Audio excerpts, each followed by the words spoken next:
Почитувани гледачи, гледате Республика видео подкаст. Почнувајќи од оваа емисија, Республика ќе анализира теми од јавен интерес и ќе ги презентира фактички неутрално.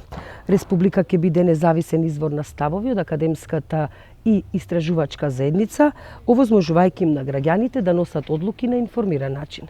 Денеска снимаме во село Стајковци, а тема ќе бидат елементарните непогоди. Дали Македонија има ефикасен кризен менеджмент и превентива? Дали се почитуваат протоколите при елементарните непогоди? Денеска разговараме со Ѓорги Тодоров, сообраќајен инженер, и со Ивица Наумовски од Дирекцијата за заштита и спасување. Господине Тодоров, како гледате на менаџирањето на кризите во Македонија? Па према она што се случува, дека сме изненадени во одредени ситуации, како што беше и на 6 август, мислам, дека сме изненадени, значи превентивно гледано, значи превентивата затајува затоа што се дозволи да се случи едно вакво нешто. Бидејќи како превентива можеше да се делува на разбивање на тој огромен облак кој што беше со голема количество на водоносен. Значи туку од превентивна гледна точка, значи има, мислам, затаено нашето општество од аспект на тоа што се изфрлени до употреба градобините ракети. Значи да имавме тогаш ние заштита со градобини ракети, сигурно 5-6 до 7 ракети ќе го разбија тој облак и тој облак беше разбиен и разнесен на помали облаци, на поголема површина и немаше да имаме концентрација на огромно количество на вода, значи бидејќи, како што слушам од досегашните новини, дека 96 литра е на метар квадратен, значи тоа е огромна количина на вода која што видовме што направи. Значи направи големи поплави со човечки жртви, над 20 луѓе, мислам, погинаа во таа едната катастрофална ситуација. Господине Наумовски, како вие гледате на справувањето на државата со кризите и дали се согласувате со дека затаи превентивата во последните поплави што го зафатија Скопскиот регион? Вака сега, значи, со тоа што го образложи господинот, значи, во делот на градобојните ракети, ние како Дирекција за заштита и спасување тука немаме надлежност. Тука се има одредени министерства и други агенции и дирекции кои што се грижат во делот на градобојните ракети за да може да ги разбијат облаците. Меѓутоа, ние како Дирекција за заштита и спасување во текот на секоја година работиме превентивно и со градоначалниците и со нивните оделенија кои што оние ги имаат формирано за потребите на заштита и спасувањето во делот на системот. Исто така, ние како Дирекција за заштита и спасување имаме 35 регионални оделенија кои што исто така работат паралелно со локалната самоуправа, каде што им даваат насоки како да се справуваме со одредени природни непогоди и други несреќи. Значи, делот што се случи во појасот, значи, на делот на Ченто, Стајковци и другите села во околината кои што беа зафатени од овие поплави, стварно со таа огромното количество на вода која што завршна, значи невозможно да беше првите 2-3 часа да се влези да почне да се дејствува, затоа што огромната количина на вода, дури и нашите возила кои што ни беа пуштени на терен, имаа одредени проблеми како да се пробијат. Со тоа што ние веднаш и донесовме одлука да се вклучи армијата, затоа што они имаат и оклопни транспортери кои што полесно може да се движат, значи низ селава каде што беа поплавени комплетно се. Сега исто така како Дирекција за заштита и спасување, делот, значи, во превентивата и активноста која што ја презедовме ние уште на 6 и тој ден ние бевме веќе вклучени во делот со намалување на последиците од поплавите кои што се јавија во Тетово и Тетовскиот регион, во делот на Шипковица и Бројец, каде што се јавија и тие слечишта на земјата.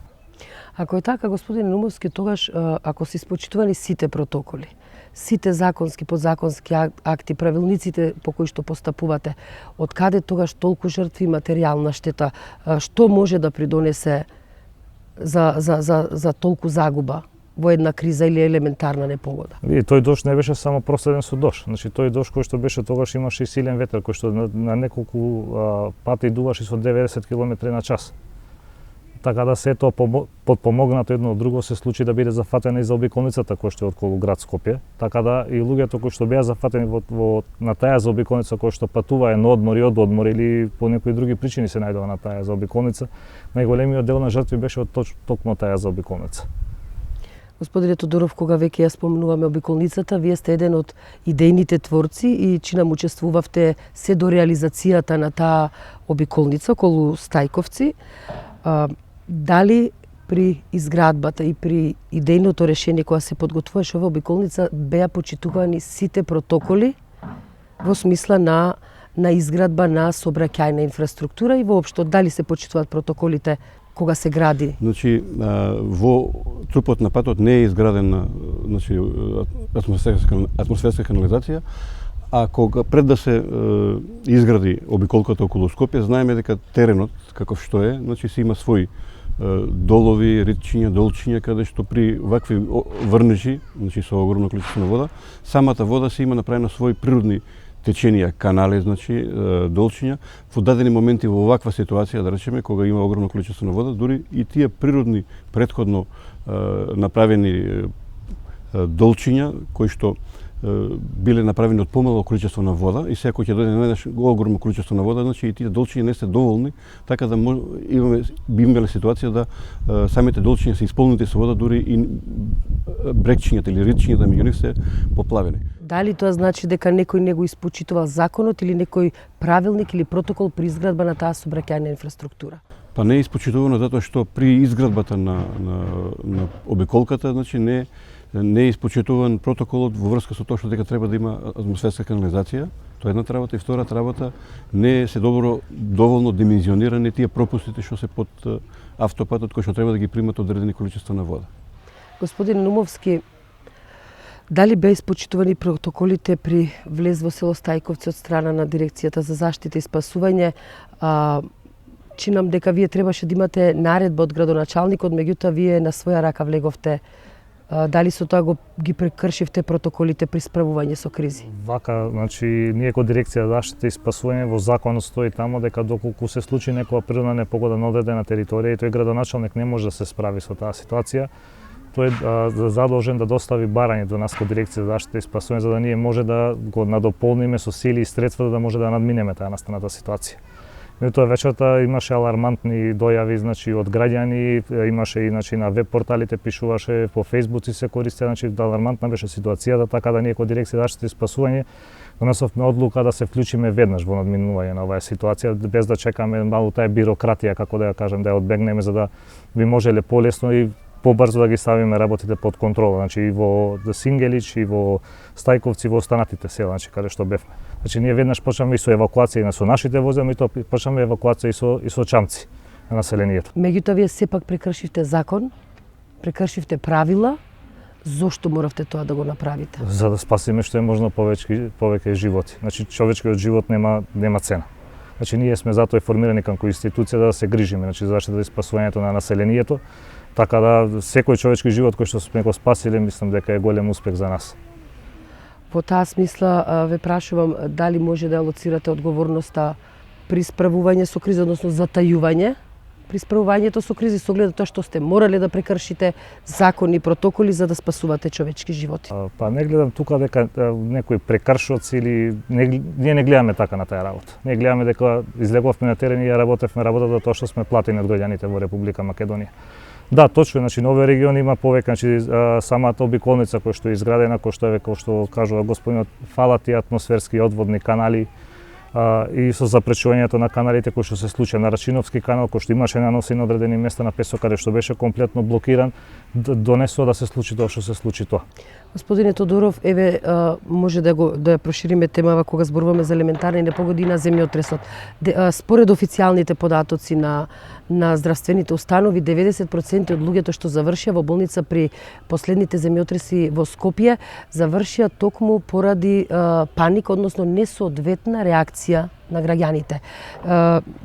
Па од тука и прашањето дали затајува превентивата при вакви елементарни непогоди, односно пак непочитување на закон, што значи и превентива.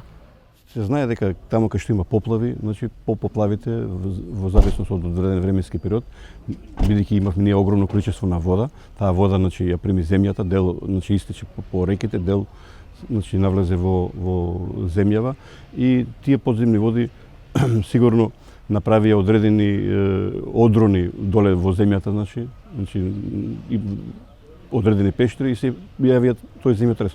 И од тој аспект населението не беше подготвено или информирано дека треба да се очекува на одредени земјотреси и дека треба да се да се дадат упатства и насоки како да се постапи при првиот земјотрес, значи после поплавата. Значи. Каде ја лоцирате одговорноста?